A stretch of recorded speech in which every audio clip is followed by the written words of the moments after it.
Bismillahirrahmanirrahim. Assalamualaikum warahmatullahi wabarakatuh. Waalaikumsalam Warahmatullahi wabarakatuh. Salam sejahtera, salam hangat untuk kita semua. Sahabat Suraja TV, alhamdulillah berjumpa lagi dengan kami dalam episode serunya obrolan Wanoja, ruang obrolan perempuan yang hangat, penuh makna dan inspiratif hanya di Suraja TV. Sahabat Suraja TV, di setiap langkah besar seorang tokoh besar selalu ada perempuan hebat yang diam dalam sepi, setia mendampingi dan menjadi penyokong perjuangan. Pada episode spesial hari ini, Suraja TV berkesempatan melakukan perbincangan yang hangat dalam wawancara eksklusif bersama perempuan hebat dari tokoh besar negara kita yaitu Indonesia. Beliau adalah Profesor Dr. Nurcholish Madjid yang biasa dikenal dengan sapaan Cak Nur. Pada kesempatan yang berbahagia ini, alhamdulillah Suraja TV berkesempatan berbincang dengan istri beliau. Seorang istri yang tidak hanya menjadi istri tapi juga menjadi penyokong perjuangan dari seorang tokoh besar bangsa. Dan telah hadir di samping saya, alhamdulillah, Ibu Omi Komaria Madjid. Oke, kita sapa dulu ya sahabat Suraja TV. Ibu apa kabar? Baik Mak, terima kasih. Alhamdulillah. Saya senang sekali Bu bisa berjumpa dengan Ibu, diberikan kesempatan untuk berbincang, ngobrol dan sharing ya Bu ya. Ibu hari ini Masya Allah cerah sekali. Oh, terima kasih. Iya, terima kasih Bu. Saya merasa ini kehormatan sekali nih diberikan kesempatan boleh berbincang dengan Ibu, apalagi dengan sosok Bapak ya. Bapak Profesor Dr. Nurcholish Madjid itu seorang tokoh bangsa dan menjadi bagian dari sejarah perjuangan Indonesia. Oke. Baik sahabat Suraja TV, siapakah Ibu Omi Komaria Madjid? Beliau bukan hanya seorang istri, tapi punya peranan banyak. Saya akan bacakan dulu kurikulum vitae dari Ibu Omi ya. Yang pertama, Ibu Omi ini peranan dan aktivitasnya saat ini adalah menjadi pewaris dan penjaga warisan intelektual Cak Nur sejak tahun 2005 sampai sekarang. Kemudian menjadi Ketua Dewan Pembina Nurcholish Madjid Society. Kemudian menjadi Dewan Pembina Sekolah Global Sevilla Jakarta. Sekolah yang dibangun bersama sahabatnya yaitu Bapak Sudamel, tokoh agama budaya yang inklusif. Sudame. Iya. Oke. Kemudian menjadi pembina sekolah Nizamia Indonesia di Bogor, sekolah yang pendiriannya terinspirasi dari pemikiran Cak Nur. Dan Ibu Omi juga sekarang menjadi tokoh perempuan inspiratif yang aktif menjadi narasumber di beberapa kegiatan. Selain itu, Ibu Omi juga punya kontribusi yang luar biasa dalam kultural dan sosial kita, yaitu menjadi penggerak nilai-nilai pluralisme dan toleransi dari perspektif keluarga pemikir Muslim. Kemudian menjadi penutur kisah personal dan historis tentang perjuangan seorang cendekiawan Muslim Indonesia. Dan menjadi simbol perempuan, pendamping pemikir yang kuat dan penuh kasih sayang. Masya Allah Ibu. Baru kenal sama Ibu, bertemu sekali aja saya langsung merasakan aroma kasih sayang Ibu yang lembut gitu ya Bu ya. Terima kasih. Ibu, bagaimana sekarang keseharian Ibu? Ya, setiap hari ya biasa sebagai ibu rumah tangga yang sudah senior, sudah punya cucu, sudah kepala 7. Jadi ya ada aja, artinya paling ya membaca buku. Masya Allah ya. Terus kemudian itu rapat-rapat itu adik-adik anak Korintas Muda itu rapat di sini mengadakan pertemuan antar agama juga di sini. Ya pokoknya ya alhamdulillah yang meramaikan itu murid-murid Cak Nur, yang pengagum-pengagum Cak Nur itu. Jadi itu yang membuat saya sibuk dan itu saya syukuri banget. Iya. Jadi rumah ini hangat selalu ya Bu ya? Iya, selalu ramai, alhamdulillah. Berkah, Masya Allah. Amin ya makanya. Terus jadi ya nggak ada berhentinya rumah ini. selalu ramai. Selalu Alhamdulillah. ramai. Dan saya berterima kasih sekali sama Ibu, kami Sama-sama. diperbolehkan berkunjung tidak lama dari permohonan kami. Oh iya, mumpung ada waktu Mbak. Iya, saya juga semoga bisa segera gitu ya Bu ya, Iya. karena sudah kangen sama Ibu, ingin Oh ngobrol, iya. ingin mendengar Terima kasih. kisah luar biasa dari Ibu dan Cak Nur. Ibu, sebelum kita membahas tentang Cak Nur, saya ingin tahu dulu, dan pemirsa sahabat Suraja TV juga pasti penasaran. Ibu sebagai pribadi, waktu masih muda, cita-citanya apa sih Ibu? Saya waktu SMA tuh hanya kepengin jadi ibu rumah tangga aja. Saya melihat sosok ibu saya Iya. yang begitu, putranya waktu kan 11 anak. Jadi bapak saya ya dengan sedia ya kerja, sedang ibu mendidik anak yang sebegitu banyaknya dan harus mencukupkan apa itu ya uang belanja segala macam, menjahit sendiri. Saya pikir iya, ibu ini kan saya melihat ibu saya itu kok kerjanya kan banyak sekali di mata saya karena saya di rumah. Itu jadi tapi tidak dapat, artinya tidak dapat apa-apa. Jasa juga nggak ada, nama juga nggak ada gitu kan. Padahal nama bapaknya terkenal soalnya tokoh di sana dulu di Madiun. Tapi nggak, ibu saya nggak dapat kan. Itu betapa luhurnya gitu.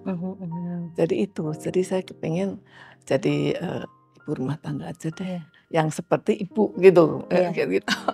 Jadi ibu saya. Cita-cita menjadi ibu rumah tangga itu? Ya kalau sekolah ya waktu itu sekolah ya, kalau sekolah waktu itu ya kepinginnya waktu itu ya pengen jadi dokter gitu. Tapi ya artinya tapi itu kan kalau nanti bisa terus ya, bisa lanjut. Kalau enggak ya itu saya kira saya ingin jadi seperti ibu saya. Tapi Ibu pernah ingin mewujudkan cita-cita jadi dokter itu?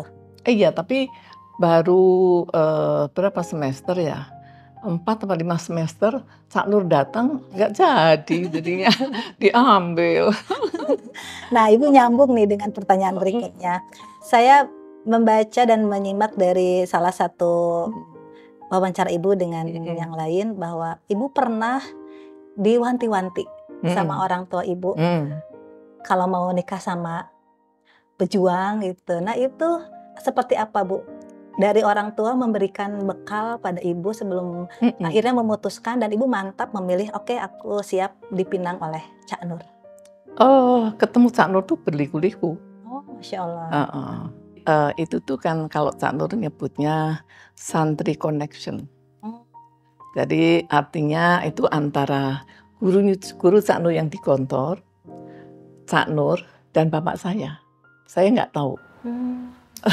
Jadi rupanya Cak Nur ya mungkin dia sudah merasa sudah waktunya ingin nikah, tanya ke gurunya untuk dicarikan jodoh. Lah gurunya bilang, lah itu Pak Kasim, nama bapak saya kan Pak Kasim. Pak Kasim kan itu kan banyak anak perempuannya. Pak Kasim itu bapak itu salah satu donatur di Gontor bapak saya. Jadi makanya guru Gontor itu tahu. Akhirnya yaitu rupanya bertiga itu ya sudah surat-suratan antara ini, kemudian juga saya diminta foto saya. Tapi waktu itu saya masih SMA, saya nggak mau. Belum, gitu kan Mas. Ya maklum lah anak SMA maunya kan bebas, artinya ya masih kepengin masih ke sekolah lagi.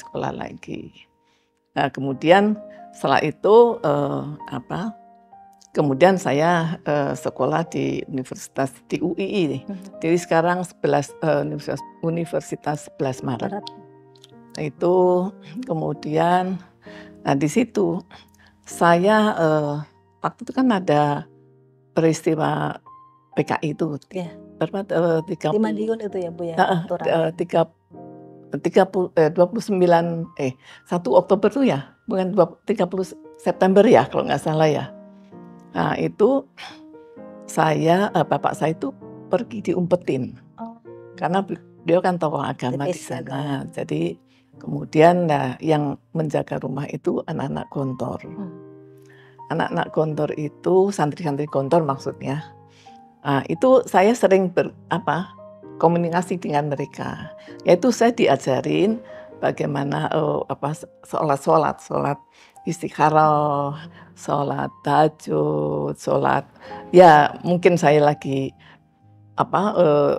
universitas ya mungkin baru semester 1-2 makanya diajarin istikharah. Kamu kan udah ini, kamu punya pilihan nggak kan gitu. Makanya saya diajarin istikharah. Kemudian ibu saya tuh juga karena saking prihatin, nggak tahu bapak diumpetin kemana. Jadi kan dengan sendirinya ibu saya setiap malam tuh sholat ya gitu. Jadi saya mengikuti ibu dari belakangnya. Karena apa? Karena adik-adik masih kecil-kecil, yang besar saya. Ibu anak ke? Saya kedua, tapi kakak saya sekolah di Solo waktu itu. Jadi yang di rumah tuh saya. Jadi saya yang selalu memperhatikan ibu, membantu ibu.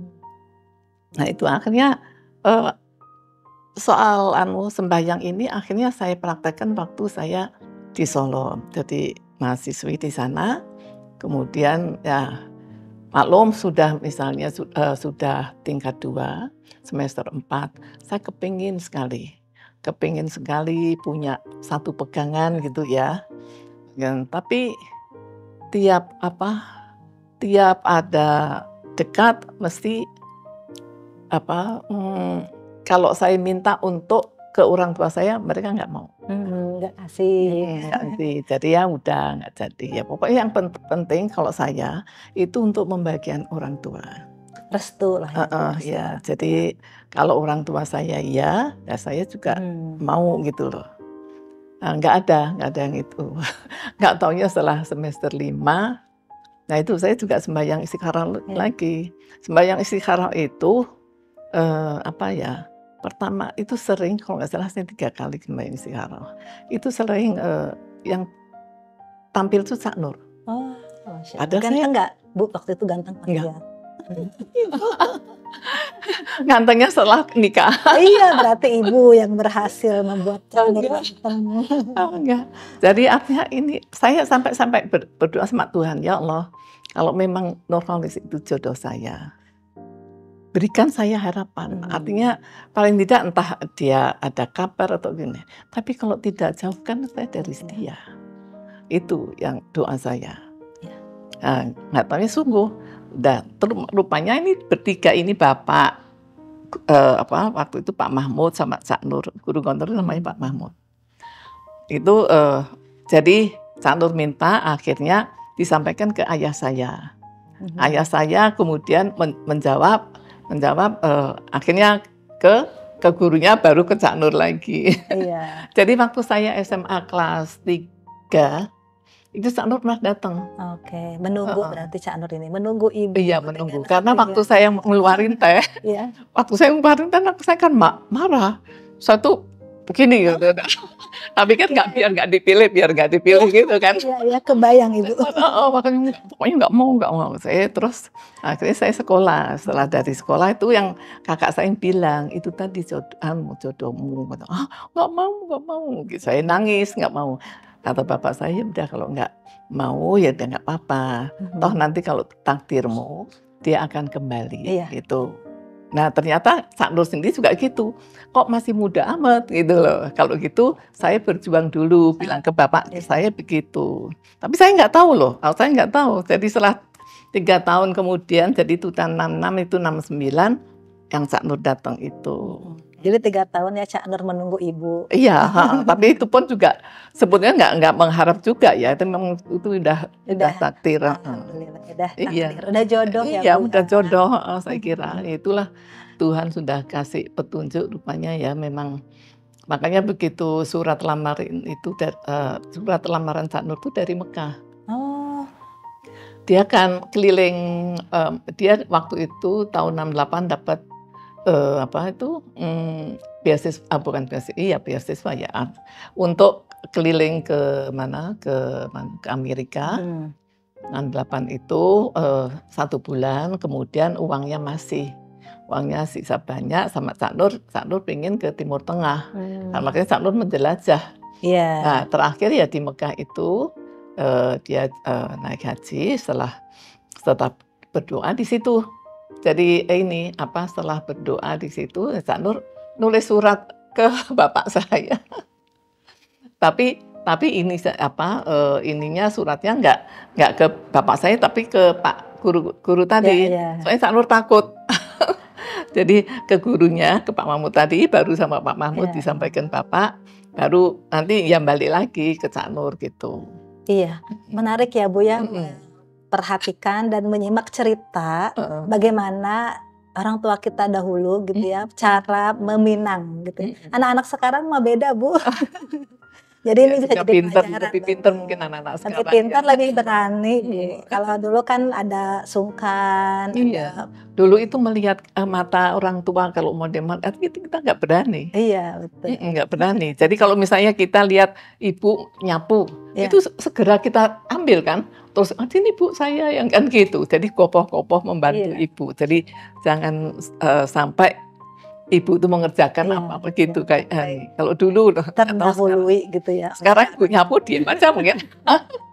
Ya itulah Bu, sekarang kan sudah ada pergeseran. Iya, sekarang ya mungkin itu pergeseran itu. Oke. Nah, sahabat Suroja TV menarik sekali ya, ini baru ngobrol 2 pertanyaan sama Ibu, kita udah dapat cerita yang luar biasa ya dari bagaimana seorang Cak Nur meminang Ibu dengan cara yang luar biasa ya, dari Mekah loh. Masya Allah. Suratnya tuh simpel sekali kepada Pak Mahmud itu tadi kan, kepada Pak Mahmud dia menanyakan aja cuma mungkin hanya 3 kalimat ini. Apakah Komaria masih kosong? Istilahnya itu kosong.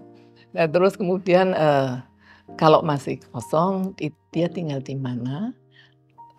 Saya minta alamatnya, saya akan temui dia gitu. Sepertinya jatuh cinta pada pandangan pertama Ibu waktu Ibu ngasih teh itu. Saya waktu itu mungkin dia nggak jatuh cinta. Soalnya saya kan merengut gini ya. Ibu tidak tahu justru dengan Ibu apalagi Cak Nur bikin menarik kan. Cak Nur itu waktu itu kan juga bajunya putih nggak putih. Ya maklum lah dia waktu itu 6 kan dia keliling juga kan ya. Keliling aktivis jadi ya lusuh gitu lah. Saat menikah dengan Ibu, waktu itu posisi Cak Nur sudah jadi apa Bu? Cak Nur kepilih lagi kan itu. Cak Nur kepilih ketua HMI. Oh, ketua HMI yang kedua ya kan ketua umum PHMI lagi dia. Nah itu sebetulnya kalau Cak Nur mengatakannya ya kecelakaan. Sebetulnya Cak Nur nggak mau itu. Dan disebutkan bahwa satu-satunya orang yang memimpin HMI 2 periode adalah Cak Nur. Itu sejarah Bu, dalam sejarah HMI. Sebetulnya Cak Nur sendiri nggak bersedia dia. Iya. Artinya berat gitu loh. Oke Ibu, nah tadi Ibu sempat bercerita ya Cak Nur itu sudah ke Amerika, tapi kan Ibu juga pernah menulis buku bahwa dalam buku Ibu diceritakan Ibu mendampingi Cak Nur ke Amerika. Itu kapan dapat beasiswa ke Amerika? Ford Foundation ya. Jadi tahun Cak Nur itu ke sana dulu tahun 76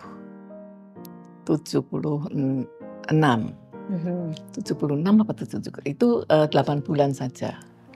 Tapi kemudian terus Cak Nur kembali ke sini, kemudian berangkat lagi tahun 77 dia kembali lagi ya. Jadi 76 cuma 8 bulan di sana, kemudian balik lagi tahun 77 kalau nggak salah. Kemudian saya nyusul 78. Jadi saya dengan anak-anak nyusul, kemudian ya. Saya 78 sampai kita pulang itu. Jadi di Amerika berapa lama Ibu? 6 tahun. Oh 6 tahun. 6 tahun iya. Anak-anak lahir di sana atau di Indonesia? Di sini. Jadi dibawa ke sana sudah umur 3 tahun sama 7 tahun. Oke. Baik. Iya. Nah Ibu waktu di Amerika, Ibu apakah ada memori ya itu ya, memori yang sampai sekarang inget Ibu nggak pernah lupa dari kisah-kisah di Amerika Bu yang ingin disampaikan, yang penuh Oh ya, makna dan jadi pelajaran nih buat kita. iya, Bagaimana hidup di negeri orang gitu ya. iya.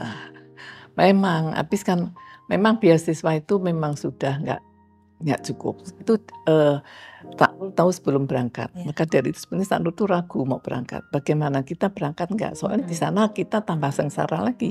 Kita nggak cukup itu beasiswa. Nah, itu maka dari itu saya terus baru 3 bulan di sana saya kerja. Nah, visa saya kan nggak bisa untuk kerja di kantor nggak bisa. Akhirnya ya kerja di rumah. Saya babysitting itu. Babysitter.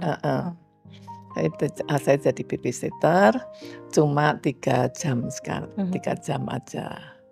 Untuk awal-awal biar belajar ya, belajar. Setelah itu ya udah, setelah kenal, akhirnya sampai pulang pun saya tetap babysitting, tetap Selama 6 tahun. Ada tenggangnya juga kan itu kalau summer kan libur ya. Oh iya. Karena orang tuanya kan libur. Okay. Jadi biasanya mereka tinggal dengan orang tuanya. Ya sekali-sekali saja datang. Tapi selain itu juga kan kadang nggak ada gitu. Karena memang nggak cukup beasiswa. Ya saya harus bekerja untuk makan itu sebagai ya cleaning service ya. Pernah juga Ibu? Oh iya, saya cleaning service saja. Perjuangan Ibu ya. Iya itu. Maka dari itu ya anak-anak tuh kan ngerti, melihat, artinya anak-anak udah besar kan. Jadi melihat bagaimana saya bekerja itu, makanya ya alhamdulillah dari sekarang tuh ini perhatian sekali. Dia bilang malah mama nggak boleh mikir apa-apa, sekarang mama tinggal metik buahnya aja. Iya, alhamdulillah. Ya karena mungkin mereka sudah besar nih tahu apa pekerjaan saya waktu itu. Ya Cakno kan belajar aja. Soalnya kan beasiswa itu kan juga berat ya tanggung jawabnya, harus nilainya juga harus bagus gitu kan. Kalau enggak nanti bisa-bisa ditarik beasiswanya. Oh iya. Waktu itu di Amerika sedang studi S3 ya? Cak Nur dokter ya, PhD. Cak Nur tuh di sini kan masih nggak MA. Jadi dari sini langsung program doktor. Oke, Ibu boleh tahu nggak Cak Nur itu S1-nya apa, S2-nya apa? S1-nya apa ya, falsafah, pokoknya adab, UIN bagian adab. bahasa adab. Fakultas Adab. Fakultas Adab. S2-nya masih di UIN? Enggak ada S2-nya. Oh langsung dokter? Langsung dokter. Oh bisa ya Bu waktu itu? Bisa. Masya Allah, itu saking pinternya pasti Cak Nur itu. Ya nggak tahu. Luar biasa. Langsung dokter. Iya, Masya Allah. Sahabat Suraja TV, dari kisah Ibu Omi ini kita bisa melihat bahwa Ibu Omi ini tidak hanya mendampingi, berdampingan bersama Cak Nur, tapi juga menjadi penyokong perjuangan. Ibu Omi juga yang mensukseskan Cak Nur untuk bisa lulus kuliah di Amerika. Luar biasa Ibu, Masya Allah. Oke Ibu. Dan kisah-kisah Ibu ini kan Ibu sempat bikin buku ya Bu ya. Bukunya judulnya Hidupku Bersama Cak Nur. Boleh Ibu cerita sedikit Bu, buku itu tentang apa saja? Itu tuh awalnya gini, Cak Nur sakit 1 tahun. Tidak saya sadari, saya baru sadar setelah Cak Nur meninggal. Itu waktu diajak sama adik-adik lagi kumpul nyanyi karaokean. Saya tuh nggak bisa ngeluarin suara saya. Loh kok saya begini? Jadi nggak bisa nafas panjang, tuh nggak bisa. Akhirnya terus saya bilang sama anak-anak, gimana kok mama kok nggak bisa nafas panjang gitu. Akhirnya sama anak-anak, gini mah, kata Nadia, Nadia bilang, mama sekarang mama nulis aja. Isi hati mama, mama marah, mama bahagia, mama sakit, pokoknya mama tulis. Nah anak saya yang laki beliin laptop saya, mulai udah baru dapat 30 halaman, Saya tunjukkan ke ini sahabatnya Cak Nur yang dipercaya Cak Nur itu Pak Ibnu. Dia gini, Mbak Omi marah ya gitu ya. Betul ya, saya bilang marah dalam keadaan kayak gitu. Ya artinya ya pengalaman kita di Cina gitu, di sini juga begitu. Yang paling bagus tuh justru di Singapura pengalaman bagus itu. Jadi iya saya marah. Oke. Akhirnya saya inikan dulu. Saya berhentikan dulu, saya stop. Dalam berapa bulan akhirnya saya udah agak enakan, saya lanjut lagi. Udah ya Pak Omi, ya bagus. Nah, lanjut lagi. Akhirnya ya itu terus ada yang dengar, Mbak Omi nulis ya, sini saya ini gitu. Akhirnya ya terus diterbitkan itu. Saya sendiri itu juga masih banyak kesalahan, saya kira ya kesalahan ketik, kesalahan apa, soalnya mungkin baru pengalaman pertama kali itu. Ya itu, ya nulis adanya, apa adanya aja itu. Iya. Saya sebenarnya penasaran Bu, ingin lihat bukunya, tapi sepertinya sekarang tidak bisa. Oh, belum ketemu. Cari kan sekarang Bu, zamannya. Sekarang kan biasanya apa-apa cari Bu di toko online. Saya ketiklah di beberapa. gitu. Belum ada. Ya. Mudah-mudahan nanti diterbitkan lagi. Ya. Ingin dengar, ingin baca. Termasuk saya mencari buku-buku Cak Nur juga Bu, ke Gramedia juga sekarang yang ada PDF-nya yang dijual. Iya. Memang. Mungkin mudah-mudahan nanti diterbitkan baru beberapa ya yang diterbitkan oleh NCMS itu. Iya. Ya. Bagus. Insya Allah. Jadi saya sejak ada kesempatan mau ketemu Ibu, jadi saya malah jadi fans Ibu sekarang.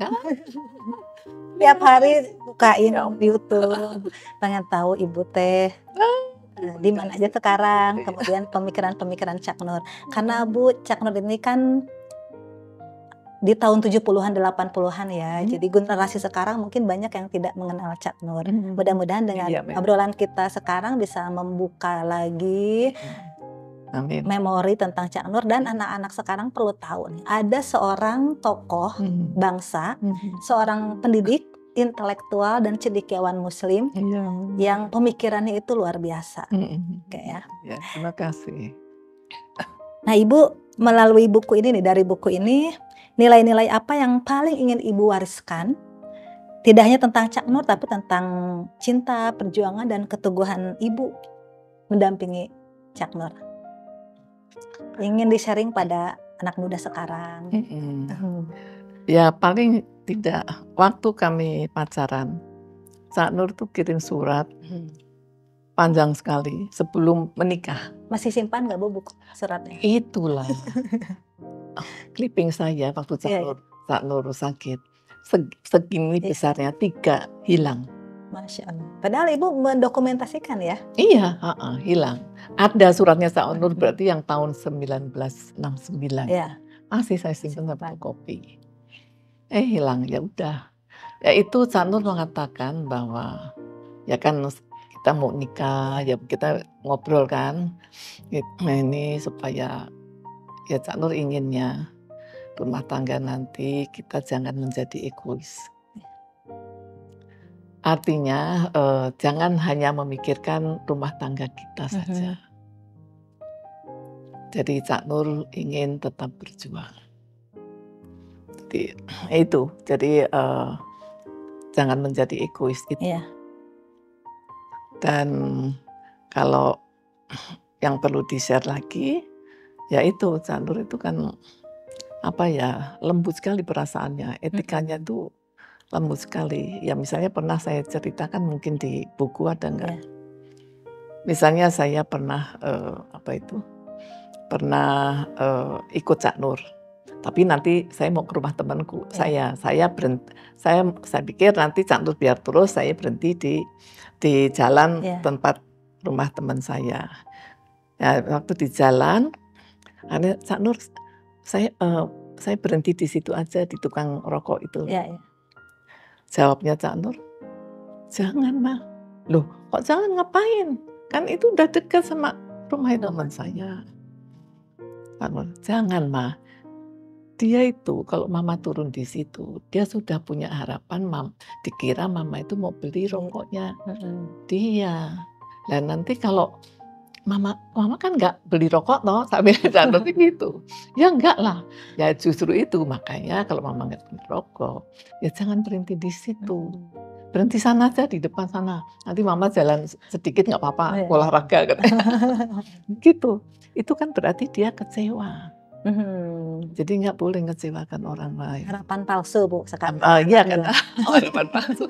Istilah-istilah itu yang saya nggak tahu. Jadi artinya ya itulah harus kita jaga kayak seperti kayak begitu itu.